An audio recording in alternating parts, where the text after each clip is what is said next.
향후 30년 안에 우리의 미래에 닥칠 재앙 중 가장 큰 문제로 떠오른 인구 소멸 문제. 그로 인해 생기는 빈집과 폐가로 인한 도시의 슬럼화 문제까지. 그 원인과 해결책은 과연 무엇일까요? 교수님 안녕하세요. 안녕하세요. 먼저 자기소개 부탁드립니다. 네, 중앙대학 경제학부 이정희 교수입니다. 최근에 또 지방 소멸 문제가 커서 지방과 도시의 문제들, 이 불균형이 상당히 심각한데 이런 문제에도 관심을 가지고 있습니다. 요즘 정말 사회적으로 심한 문제잖아요. 네, 그렇습니다. 지금 인구 문제, 2025년도부터는 우리 인구 자체가 고령화가 지금 아주 초고령 사회로 접어들게 되고요. 예. 오래전부터 이미 벌써 저희들이 생산 가능 인구가 줄기 시작을 했고 또 지방 인구가 계속 줄고 있습니다. 네. 그래서 이제 소멸 문제가 나오게 됐죠. 그래서 지방 소멸 문제는 국가적인 과제다라고 하겠습니다. 요새 정말 문제긴 문제예요. 네. 맞아요. 네, 이게 뭐 해결이 금방 되는 것 같지도 않고. 그러니까요. 저도 그 심각성을 보도를 통해 잘 알고 있었는데 또 농촌 인구 문제도 많이 심각하지 않습니까? 그렇습니다. 예. 농어촌 문제는 오래전부터 이미 이제 어려움이 크다고 이제 봤는데요. 예. 이미 농어촌 문제는 인구도 줄고 고령화가 심각하게 빠르게 진행되고 있기 때문에 아마 농어촌에 가게 되면은 빈집도 많고 또 농사를 짓지 못하고 그냥 버려두고 있는 땅도 사실 많죠. 방금 빈집 얘기를 하셨는데 사실 또 귀농하셔서 가는 분들도 있단 말이에요. 그러면은 빈집이 또 채워지지 않나요? 네, 물론 예. 빈집이 생기는 속도에 비해서 예. 농촌으로 귀농하는 인구가 그만큼 따라가지 못하는 거죠. 그리고 또 농촌으로 귀농하는 인구들이 또 폐가만을 찾아가서 가는 건 아니기 때문에 폐가에 안 살고 싶죠. 그렇기 때문에 네. 인력이 부족한 거죠. 네. 또 젊은 인력이 부족하고. 그래서 그 폐가는 그대로 계속 방치될 수밖에 없는 문제가 생기는 겁니다. 그렇죠. 이래서 지금 농어촌의 폐가 문제도 사실은 농어촌의 어떤 이미지를 좀 떨어뜨리고 또 지방의 이 소멸 문제가 이거는 상당히 좀 심각한 문제이다라고 하겠습니다.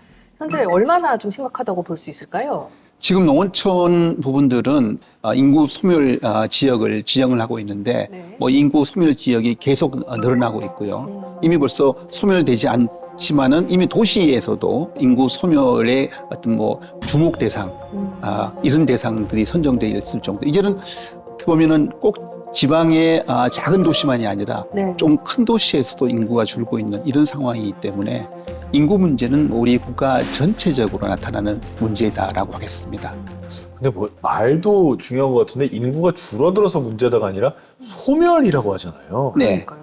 그럼 고향이 없어지는 건가요? 그렇습니다. 이제 인구 자체가 지난 가구 5년간에 봤을 때 인구가 계속 줄어들고 유입은 더 드러나지 않고 고령화가 빨리 진행된다 그러면은 이런 지역은 거의 이제 소멸 좀 대상이 되는 이런 지역이 되겠거든요. 이런 지역이 인구가 이제 소멸하게 되면은 네. 그 지역은 사람이 살지 않는 지역은 사실 피폐해지게 되겠죠. 우리가 생각하는 어떤 자연환경이 잘 보존될 거다. 낙관적으로 볼 수도 있겠지만은 그런 한편에서 손이 가지 않는 이런 지역들이 불법적인 어떤 그런 부분들에 의해서 사실은 사각지대가 될 수밖에 없죠. 그 불법적인 행동을 하는 사람들이 그 폐가를 근거지로 사용하기도 하겠군요. 네. 다른 나라에 그런 예가 있습니까? 네, 그 사례는 많습니다. 예를 든다면 많아요? 예, 뉴욕의 사례를 한번 예를 들어볼게요. 네. 뉴욕은 맨하탄이 예전에는 아주 번화가의 도시였는데 네. 이제 이 맨하탄이 많이 바뀌었죠. 예를 들면 맨하탄에 할렘가가 있는데 할렘가는 맨하탄의 북부 지역에 있습니다. 네. 이 할렘가는 원래는 부촌이었는데 이제 그렇죠. 원래 맨하탄 부촌이었는데 부촌이었죠. 거기가 하나 둘씩 빈집이 생기면서 폐가가 생기면서 이러면서 이제 약간 흉물화가 된 거예요. 슬럼화가 된 거죠. 네. 되다 보니까 홈리스 분들이 와서 또 살게 되고 불법 어떤 거주라든가 이런 문제가 생기면서 치안이 부재하게 되는 문제가 생겼고 이러다 보니까 결국에는 거기에 살던 사람들이 다 떠나게 되죠. 그리고 아까 빈집 얘기를 좀 했었는데요. 이게 정확하게 통계 수치가 좀 있을까요? 전국에 현재 지금 빈집이 한 145만 개 정도가 나오고 있습니다. 그러니까 전체 주택에서 한 7.6% 정도가 빈집이다라고 그렇습니다. 물론 이 빈집들이 주로 이제 농어촌 쪽으로 가면 이제 빈집이 사실은 말이 7.6%지 그 농어촌으로 가면 훨씬 더 높게 느껴질 수 있을 것입니다. 자, 이게 여러분께서 통계 수치로만 보셔가지고 어떤 느낌인지 잘 모르실 수도 있을 것 같아서 저희가 영상으로 준비했습니다. 인구가 급격히 줄어들면서 폐가가 늘어난 한 농촌 마을입니다. 사람들이 떠난 지 수년째 빈집들은 오랜 시간 흉물로 방치되었습니다. 마을에는 70대 이상의 고령의 노인만 보이는 상황인데요. 아유, 요 최근에 6, 7년 됐다고 보면 될까? 이 마을 여기 마을에 있습니다. 네, 마을에서. 여기서 학교 다니는 애가 한 명 있어, 초등학교. 초등학교 한 명 있어요. 점점 더 빠르게 늘어나고 있는 인구 소멸 지역. 이로 인한 빈집 문제 과연 해결책을 찾을 수 있을까요? 말로만 들은 거랑 영상을 본 거랑은 정말 느낌이 네. 확 다르네요. 네, 그렇습니다. 이 빈집을 채우기 위한 어떤 정책적인 그런 방법은 없습니까? 네, 지금 뭐 빈집을 채우기 위해서 지자체가 많은 노력을 하고 있습니다. 네. 최근에 농식품부에서 농어촌 정비법이라는 것이 있는데 이 정비법이 개정이 됐습니다. 예. 예전에는 이 빈집에 대해서 뭐 소유권이 주인한테 있기 때문에 이걸 방치하더라도 어떻게 할 수가 없었는데 이제는 한 1년 이상 이렇게 방치됐을 경우에는 이럴 경우에는 이제 지역 주민들이 이런 문제에 대해서 신고를 하게 되면은 네. 그러면 이제 뭐 지자체에서 그 부분들을 뭐 철거한다든가 이런 이제 법이 이렇게 할 수 있는 법이 만들어졌습니다. 그 근거를 만들어. 네, 근거가 만들어졌습니다. 네.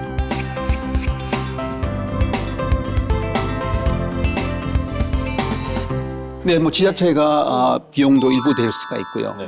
하나의 지역의 문제가 흉물화가 되기 때문에 예, 그런 예. 문제가 있기 때문에 그래서 그걸 이제 재활용하게 한다든가 이런 부분들. 그래서 이제 소유주의 어떤 그런 동의를 받아내서 그걸 재활용하는 뭐 이런 어떤 프로젝트들이 많이 벌어지고 있습니다.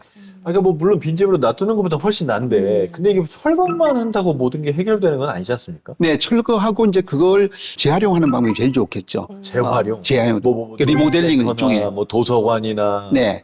근데 이제 그렇기 때문에 뭐 농어촌 지역에 사람이 안 사는데 그걸 어떻게 재활용하느냐 하는 문제가 있는데 뭐 예를 들면 지금 해남 지역에 보니까 거기 그 마을 호텔이라는 이 프로젝트가 있어요. 마을 호텔이요. 네. 그러니까 이 폐가들을 리모델링해서 호텔로 바꾼 거죠.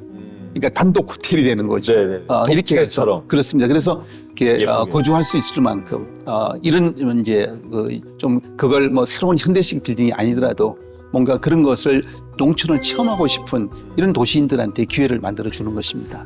괜찮은데요, 그거는. 네. 그런데 사실 리모델링을 한다는 게 비용이 좀 많이 들잖아요.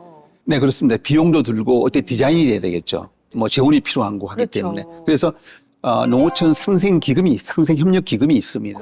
요거는 뭐냐면은 2017년도에 네. 이 농어촌의 어떤 그런 피해에 좀 도움을 주고자 법적 근거를 두고 협력 기금을 모아서 이제 그 기금이 모아지고 있습니다. 이제 그 기금을 가지고 지금 농어촌에 여러 가지 지원 사업을 하고 있는데 그 중에 하나가 이제 이 빈집들을 좀 활용할 수 있는 방안을 만들어서 여기에 지원하는 이런 프로젝트가 지금 이행되고 있습니다. 이 프로젝트가 지방 소멸을 해결하는 데 도움이 될 것 같은데요. 네, 뭐 지금 뭐 당장은 이제 시작 단계이고 이게 앞으로 좀 확산되면은 네. 물론 이 상생 기금으로 다 도와줄 수는 없겠지만은 이게 일종의 마중물이 돼서 네. 뭐 농어촌의 흉물화가 아니라 뭔가 농어촌의 경쟁력이 만들어질 수 있는 하나의 계기가 될 수 있지 않을까 이런 기대감을 가지고 있습니다. 해외에도 성공 사례가 있죠. 네, 뭐 해외로 그 맨하탄에 첼시라는 마켓이 있어요. 네. 이 마켓이 1890년도에 거기가 원래 나비스코라는 유명한 미국의 제과 공장이 있었습니다. 네.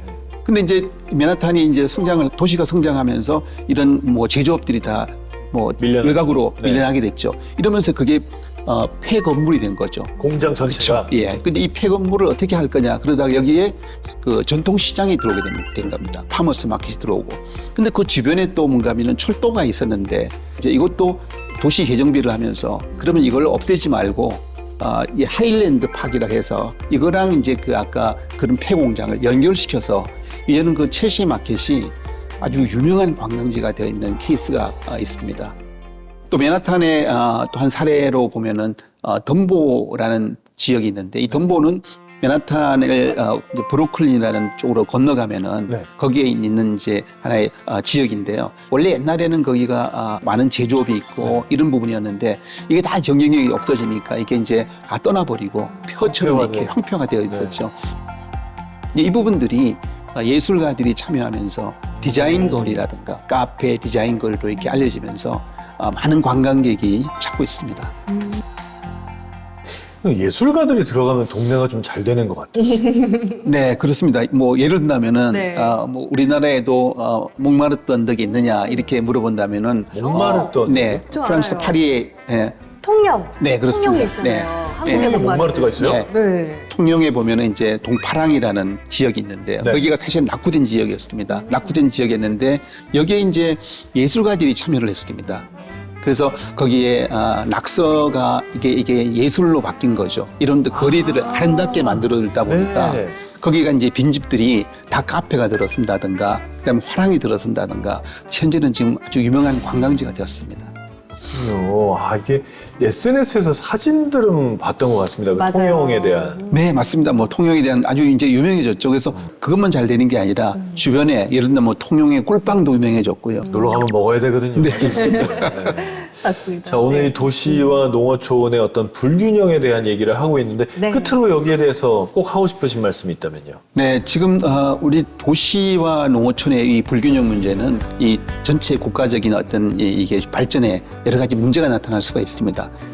거기에 대해서 우리가 인식을 해서 도농 간의 교류라든가 농어촌을 지방을 살리려고 하는 이런 부분들은 정말 우리 국민들이 함께 좀 인식을 가지고 좀 도와줘야 될 부분이다. 그래서 2003년 1월 1일부터 고향사랑 기부제가 실시됐습니다. 고향사랑 기부제. 고향사랑 네, 기부제. 예, 예. 소 알고 그래서 있어요. 뭐 고향에 네. 대해서 기부를 하면은 뭐 선물도 주고 맞아요. 이것도 지방 소멸을 막기 위한 노력의 하나다 이렇게 볼 수 있습니다.